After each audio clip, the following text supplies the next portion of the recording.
সুপ্রিয় দর্শক, আসসালামু আলাইকুম। আমি Mohammad Rubel, legal point and অ্যাসোসিয়েটসের তরফ থেকে আপনাদের স্বাগতম।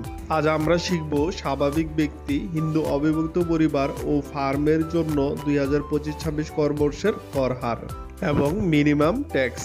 চলুন ভিডিওটি শুরু করা যাক। স্বাভাবিক ব্যক্তি, হিন্দু অবিভক্ত পরিবার ও ফার্মের জন্য 2025-26 করবর্ষের কর হার।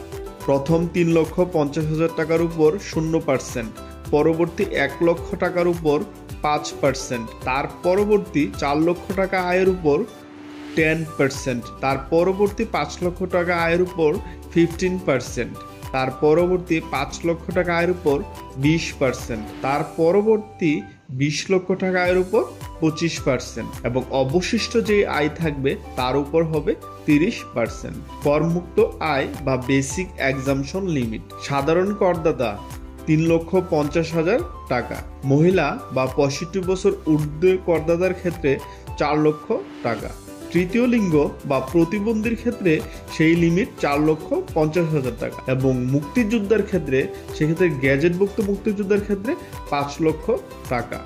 অতিরিক্ত সুবিধাদি: প্রতিবন্ধী সন্তানের জন্য প্রতি সন্তান 50,000 টাকা কেবল একজন অভিভাবক দাবি করতে পারবেন।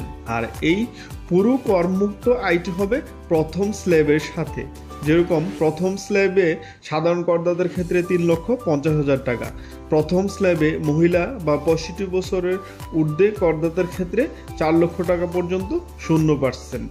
আমার এক বন্ধু আমাকে জিজ্ঞেস করলো, My taxable income is 4 lakh and as per your tax rate I'll pay tax on 50,000, which is 50,000 into 5%, that means 2,500. Am I right? তখন আমি আমার বন্ধুকে বললাম, বন্ধু, তোমার মনে হচ্ছে মিনিমাম ট্যাক্স বিষয়টি নিয়ে পরিষ্কার ধারণা নেই। চলো আমি তোমাকে বিষয়টি সহজভাবে বুঝিয়ে বলি।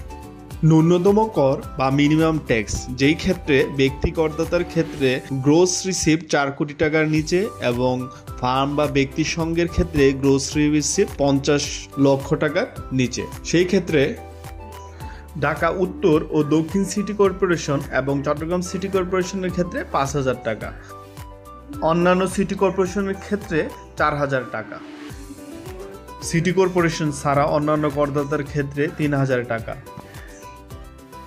তার মানে হিসাব অনুযায়ী ট্যাক্স যদিও তোমার 2,500 টাকা হয়, তবুও তোমাকে কমপক্ষে 5,000 টাকা দিতে হবে, যেহেতু তোমার মেইন ইনকাম সোর্স ঢাকা সিটিতে। Thank you.